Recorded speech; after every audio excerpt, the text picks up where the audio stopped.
Well, today I received this absolutely beautiful piece of jewelry, a silver helicopter from judojewelry.com. Brian, who owns this company, is in Carmel, California, and he custom makes an awful lot of jewelry. I'm going to put his website in the description box, so make sure you're checking it out and see how to get a hold of him if you want one of these. He makes a lot of different jewelry for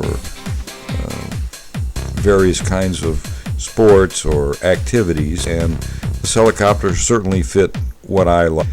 This will work perfect on my flying hat, and as long as I can keep it away from my wife, that's probably where I'm going to put it.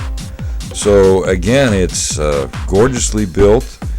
It's a genuine Notar, and it's a whole lot easier to fly than this one in the background here that I'm repairing right now. Like this kind of jewelry, check out Brian's website at judojewelry.com and see what he's got. It's pretty nice stuff. Thanks again for sending it to me, Brian.